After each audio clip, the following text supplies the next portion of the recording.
Welcome to SS food corner. இன்றைக்கி நம்ம ஒரு பண்டிகை கால ஸ்வீட் ரெசிபி தான் பார்க்க போகிறோம். இன்ஸ்டண்ட்டாக பண்ணுற பழ அப்பம் இல்லைன்னா பழ பணியாரம் எப்படி பண்ணுறதுன்னு பார்க்கலாம். பழ அப்பம் பண்ணுறதுக்கு தேவையான பொருட்கள்: பச்சரிசி 1 கிலோ. கிலோ பச்சரிசியில் நம்ம 150 பழ பணியாரம் பண்ணிடலாம்.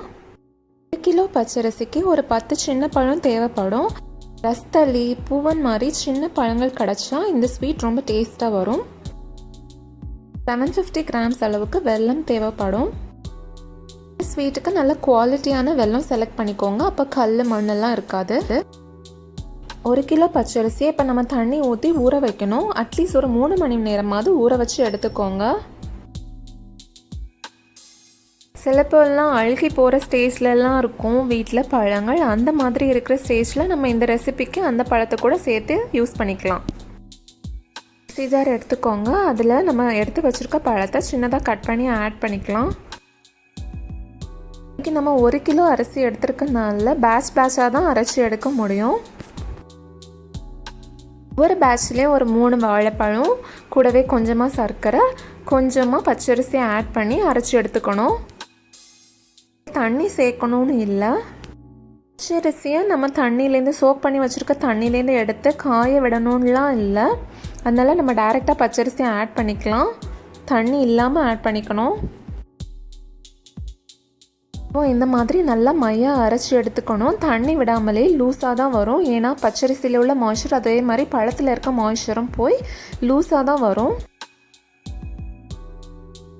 மீதம் இருக்கிற பச்சரிசியும் இதே மாதிரி அரைச்சி எடுத்துக்கலாம்.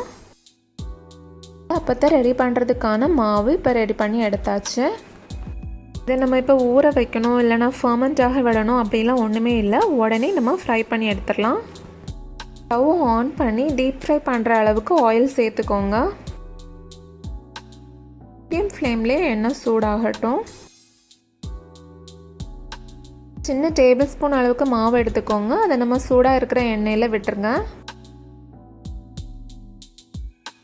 நான் இன்றைக்கி நார்மல் மெத்தடில் இதை டீப் ஃப்ரை பண்ணி எடுக்கிறேன். இதுவே ஒரு நல்ல ரவுண்ட் ஷேப்பாக தான் வரும்.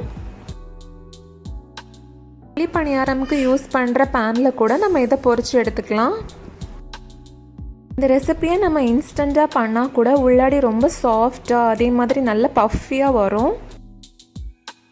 இந்த ரெசிபியை அம்மா எங்களுக்கு அடிக்கடி செஞ்சு தருவாங்க. ஒரு சைடு நல்ல கோல்டன் ப்ரௌன் கலர் ஆயிடுச்சுன்னா அடுத்த சைடு ஃப்ளிப் பண்ணி எடுத்துக்கோங்க. இந்த சைடு நல்ல கோல்டன் ப்ரௌன் கலர் ஆனதுமே நம்ம எண்ணெயிலேருந்து வெளியில் எடுத்துடலாம். மீதம் இருக்கிற மாவுலையும் இதே மாதிரி ஃப்ரை பண்ணி எடுத்து ரெடி பண்ணி வச்சுருங்க. எல்லா பணியாரமும் ரெடி பண்ணிவிட்டு சூடு ஆற விட்டுடலாம். ஆற விட்டுட்டு ஒரு ஏர்டைட் கண்டெய்னரில் ஸ்டோர் பண்ணி வச்சுருங்க. ஏர்டைட் கண்டெய்னரில் ஸ்டோர் பண்ணிட்டீங்கன்னா ஒரு 1 வீக் வரைக்கும் அதே மாதிரி டேஸ்ட்டில் இருக்கும். பழம் சேர்க்குறனால இந்த ரெசிபி ரொம்ப சாஃப்டாக இருக்கும். மீடியம் ஃப்ளேம்லேயே நம்ம ஃப்ரை பண்ணி எடுக்கிறனால உள்ளியும் நல்லா வெந்து கிடச்சிருக்க பாருங்கள். டேஸ்டியான சாஃப்டான பழ அப்பம் ரெடி ஆயிடுச்சு. இன்க்ரீடியன்ட்ஸ்லேயே சூப்பரான ஸ்வீட் ரெடி ஆயிடுச்சுன்னு தான் சொல்லலாம். நீங்களும் கண்டிப்பாக வீட்டில் ட்ரை பண்ணி பாருங்கள். கமெண்ட்ஸ், ஃபீட்பேக்ஸ் எல்லாம் ஷேர் பண்ணுங்கள். தேங்க்ஸ் ஃபார் வாட்சிங். இந்த வீடியோ உங்களுக்கு பிடிச்சிருக்குன்னா மறக்காமல் லைக் பண்ணி சப்ஸ்கிரைப் பண்ணி பெல் ஐக்கான்